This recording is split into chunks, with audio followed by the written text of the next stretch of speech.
Dans cette vidéo, je vais exposer vraiment comment va se passer cette journée du 5 mai.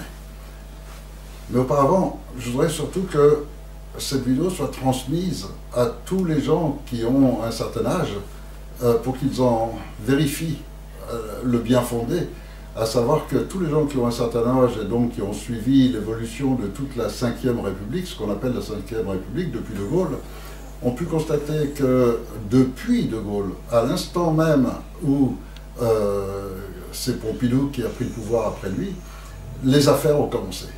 Alors bon, Pompidou c'est un petit peu normal puisque c'était un élève Rothschild et qui a fait ce qu'il fallait pour commencer à endetter la France. Giscard d'Estaing, autre crapule impliqué dans l'affaire Lockheed, dans l'affaire des diamants de Bokassa, etc.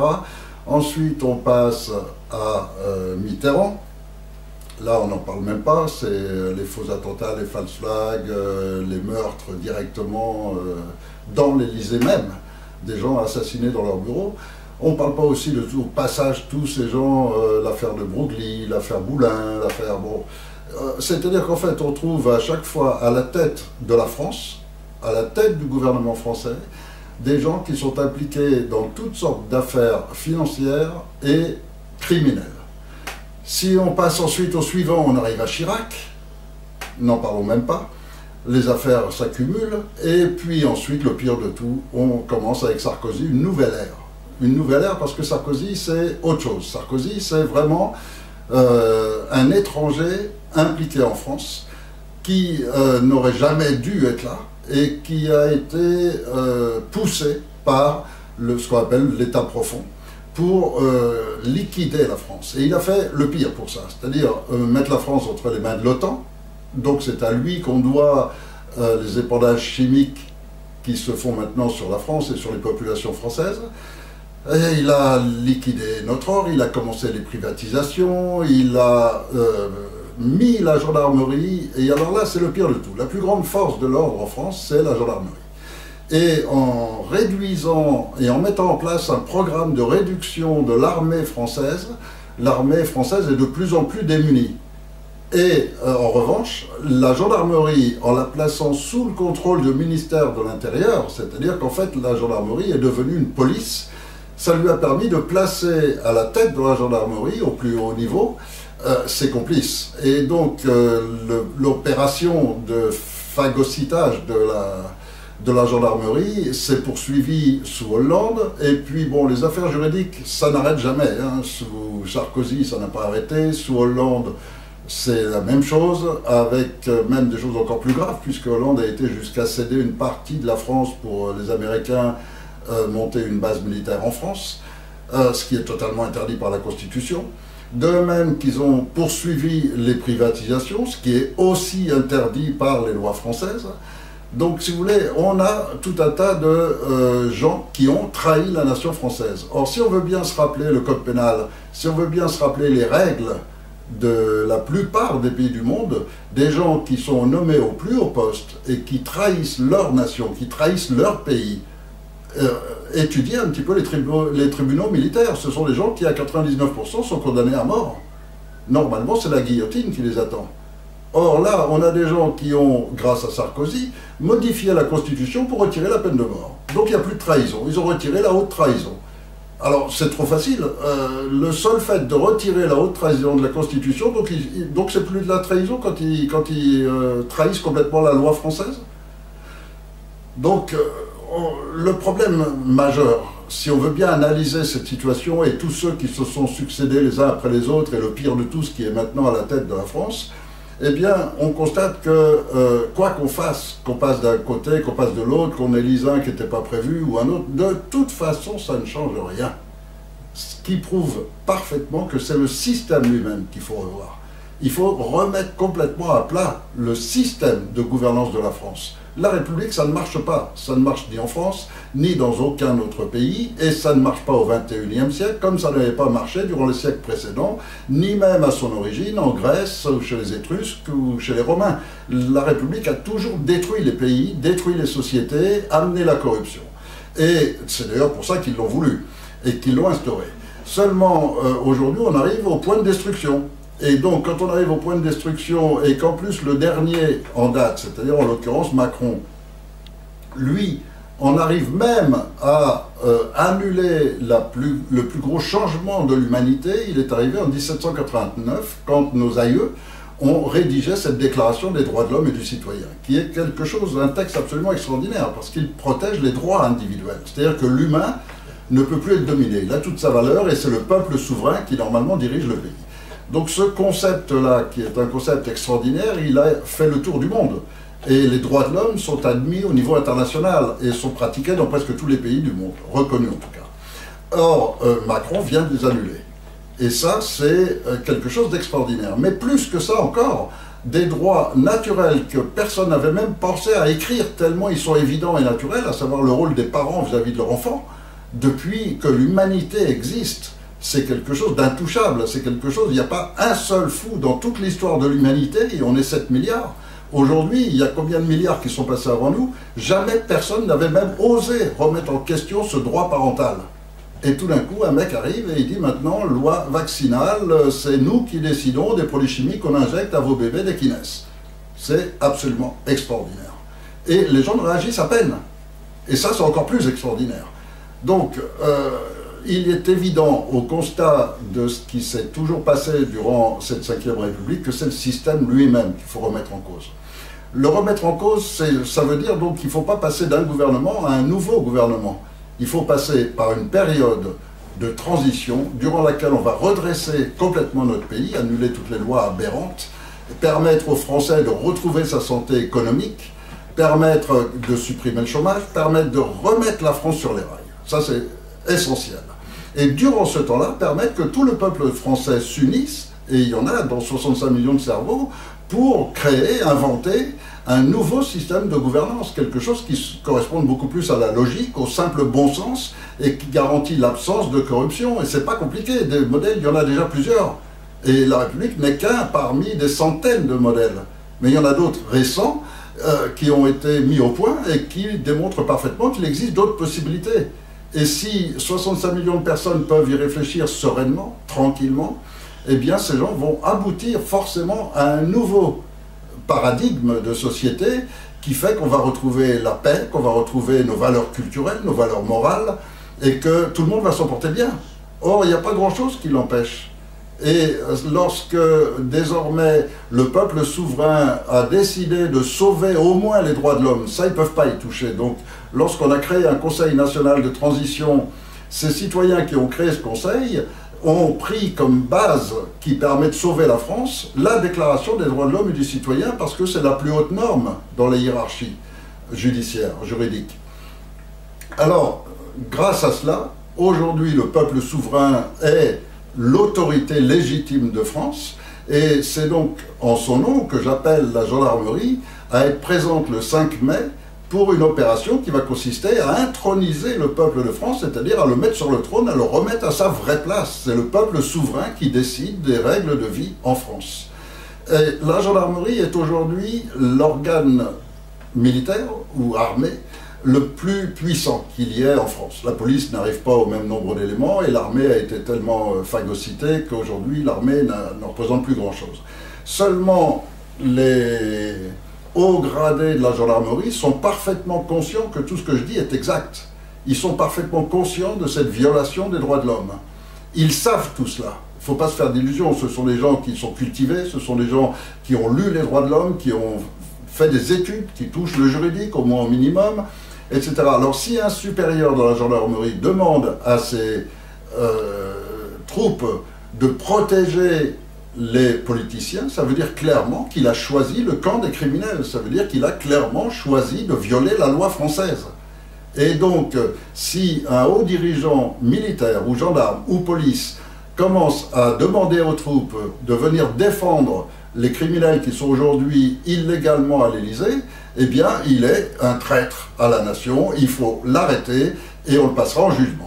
Au même titre que ces gens qui ont usurpé le pouvoir en France, qui n'ont pas le droit d'être à l'Élysée, à Matignon et autres, eh bien, tous ces gens doivent être suspendus, doivent être arrêtés et ils seront jugés pour trahison par les tribunaux militaires. Donc ça, c'est la logique, la loi et surtout la morale, c'est-à-dire tous les Français espèrent retrouver une vraie justice et que les choses soient justes, tout simplement. Et donc si demain l'armée intervient le 5 mai pour arrêter ces gens, tout le peuple applaudira. Et tout le monde n'attend que cela. Tout le monde est dans cette situation aujourd'hui en France de se dire il faut que quelqu'un réagisse. Alors bien sûr, l'armée ne peut pas le faire de sa propre initiative, parce qu'à ce moment-là, ce serait un coup d'État. Mais dès lors qu'elle le fait sous l'égide du Conseil national de transition, elle est en pleine légitimité, puisqu'elle obéit au peuple souverain. Et c'est son rôle. Donc là, on est en pleine légitimité. Alors comment ça va se passer le 5 mai? Eh bien, actuellement, il y a des manifestations d'étudiants. Et ils se font bastonner par les milices gouvernementales, et ils en ont marre, et ils se rendent bien compte qu'ils étudient pour rien, et qu'ils étudient mal, et que ça aboutit à rien, et que leur avenir est complètement compromis. Il y a les enseignants, à qui on essaye de forcer à enseigner mal, et ils s'en rendent parfaitement compte. Ils sont parfaitement conscients, eux aussi, qu'on les amène, par les programmes, à détruire l'esprit des enfants plutôt qu'à le construire. Ensuite, il y a le monde de la santé. Alors, dans le monde de la santé, il y a bien sûr tous ceux qui sont conscients de ce qu'il en est avec ces vaccinations, mais tous ceux aussi qui sont conscients des médicaments qui provoquent plus de troubles qu'ils ne guérissent, des médicaments qui ne devraient pas être sur le marché, mais qui sont maintenus par des artifices et des triches juridiques. Ils sont parfaitement conscients aussi qu'on les sollicite de plus en plus. On leur demande de moins en moins de services publics parce qu'ils ne peuvent pas l'assumer du fait des conditions de travail qui sont de pire en pire, et en même temps que le niveau économique, le niveau des salaires, lui par contre, il est extrêmement limité. Ce qui veut dire qu'aujourd'hui, dans toutes les branches de toutes les institutions françaises, tout le monde va mal. Alors, un jour, il y a les enseignants qui manifestent, un autre jour, c'est les étudiants, un autre jour, c'est les infirmiers, un jour, c'est les policiers, un jour, c'est... Voilà, ça n'arrête pas. Et on va parler aussi de ceux qui sont les plus importants dans notre pays, parce qu'ils nous donnent à manger, ce sont les agriculteurs. Et les agriculteurs, aujourd'hui, subissent des lois européennes qui les obligent à détruire leurs terres, à fournir des mauvais produits aux Français, et ils en ont marre. Sans compter qu'en plus de ça, ces produits affectent le plus souvent leur famille, et le nombre de cancers et de suicides chez les agriculteurs, c'est presque la même quantité que les suicides chez les gendarmes ou chez les policiers.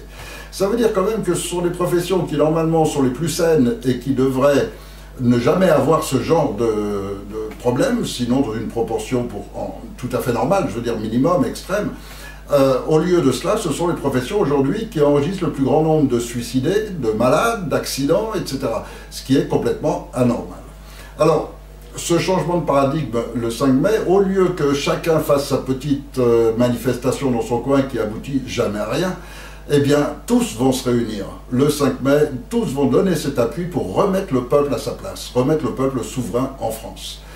Comment ça va se passer? Eh bien, on a toujours parlé du 5 mai. Le 5 mai, ça va être le jour de l'intronisation. Mais avant cela, le 1er mai, à partir du 1er mai, je demande vraiment à tous les Français, tous ceux qui vont entendre cette vidéo, soit vous restez chez vous, soit vous venez à Paris, place de la Concorde. Parce que c'est à Paris que ça doit se passer.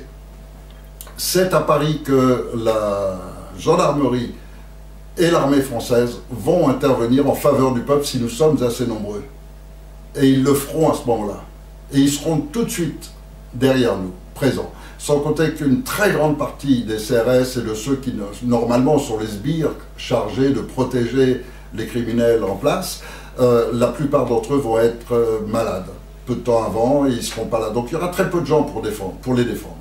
Alors, je crois que l'opération peut vraiment réussir. Il y a tous les éléments l'indiquent. Et en plus, c'est une opération qui est nouvelle. C'est-à-dire que tout d'un coup, le peuple de France se retrouve libre, se retrouve en droit de décider de ses règles de vie. Donc, toutes les lois elles seront faites par tous ensemble. Et ça veut dire complètement un changement total de paradigme. Et aujourd'hui, c'est ce que l'humanité a besoin. Et l'exemple de la France sera repris dans le monde entier. Et le concept essentiel qui est celui de mettre en place un conseil de sages basé sur l'éthique, sur la déontologie, sur l'humanisme, c'est quelque chose qui va se transmettre, c'est quelque chose qui est pour le bien de tous, et donc forcément qui va se transmettre aux autres pays. Alors, à partir du 1er mai, je vais demander aux dirigeants de la SNCF d'être bien conscients. Bien sûr, à la SNCF, pas mal de syndicats, une partie déjà privatisée, et c'est pas si facile à gérer. Mais si les hauts dirigeants de la SNCF sont sincères, vous savez pertinemment que des grèves ça ne sert strictement à rien, ça ne changera rien. Ils ont décidé de liquider la SNCF, elle sera liquidée comme l'a été la Poste, comme l'a été l'électricité, comme le sont toutes les valeurs nationales. Et donc ils le feront, parce qu'ils sont déjà dans l'illégalité, et pour eux, pousser encore un peu plus et toucher leur commission au passage, c'est naturel. Seulement, vous pouvez l'empêcher. Et vous pouvez l'empêcher, je vais vous dire de quelle manière. Empêcher les gens de voyager, vous ne vous faites pas des amis avec le peuple français. Là, vous quittez le service public pour votre intérêt personnel. En revanche, si vous laissez les trains fonctionner et qu'à partir du 1er mai, ce sont uniquement les contrôleurs qui arrêtent de contrôler et qu'il n'y a plus de billets à vendre et que tout le monde utilise les trains gratuitement, eh bien croyez-moi qu'au bout de quelques jours, d'abord ça va permettre à tous les gens qui veulent venir à Paris de le faire facilement, parce qu'actuellement ils nous ont tellement tous réduits qu'on est tous à compter nos sous pour arriver encore à faire un plein d'essence et c'est extrêmement compliqué pour beaucoup de gens. Donc là, tout d'un coup, vous ouvrez la porte au peuple de France de se montrer, de se manifester, et puis, surtout, vous portez un préjudice grave à l'État. Parce que ce que l'État touche sur la SNCF, imaginez plusieurs jours où la SNCF n'encaisse plus d'argent, là, vous portez préjudice aux politiciens. Là, ils vont être obligés de faire une croix sur leur villa de luxe dans les pays étrangers. En revanche, vous rendez service au peuple de France. Donc j'appelle essentiellement la SNCF à ce qu'à partir du 1er mai, vous êtes en grève des billets, vous êtes en grève des contrôles et vous maintenez surtout les grandes voies parce que beaucoup de gens vont venir de tous les coins de France à Paris. Donc à partir du 1er mai, faites ça et c'est vous qui aurez provoqué la révolution en France. C'est vous qui aurez provoqué le vrai changement de paradigme, le vrai changement que tout le monde attend. Et qui est absolument indispensable parce que sinon notre pays va être détruit sous très peu de temps. Si on n'a même plus la SNCF, si on n'a plus aucune institution, on n'a plus de pays, on n'a plus rien, ils ont tout vendu. Et s'il n'y a pas un mouvement du peuple qui le gère intelligemment pour récupérer nos biens, pour recréer notre patrimoine et pour sauver nos enfants de ce qui est en train de se passer, ces vaccinations forcées, etc., et rendre aux parents leurs droits parentaux, croyez-moi, vos trains, ils vont être pleins. Ils vont être pleins de toutes ces familles qui se battent pour essayer de sauver leurs enfants parce que l'ASE, cette institution perverse qui essaye d'enlever les enfants aux familles, a fait que des centaines de milliers de parents aujourd'hui pleurent leurs enfants et cherchent à essayer d'avoir des nouvelles. Il faut absolument arrêter ce massacre.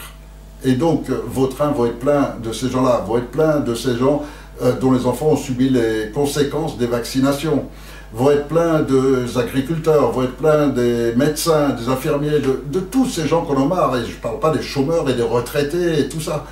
Donc vraiment, c'est toute la France qui attend après vous, qui compte sur vous à partir du 1er mai. Tous les trains complètement libres. Alors bien sûr, peut-être qu'il y aura les sbires de l'Élysée qui vont essayer d'intervenir et de forcer les contrôles. Ça ne fait rien. Vous ferez semblant, vous trouvez moyen, mais il faut absolument que tous les trains soient gratuits à partir du 1er mai. Et croyez-moi, le gouvernement ne va pas tenir longtemps. Et le 5 mai, on pourra vraiment introniser le CNT, le Conseil national de transition, qui va permettre cette transition permettant aux Français, enfin, d'être libres et de choisir librement leur mode de gouvernance, tranquillement et en sécurité. Et ça, c'est indispensable que la France retrouve sa sécurité, sa paix et son économie. Donc, on compte sur vous et on est très nombreux à espérer après vous.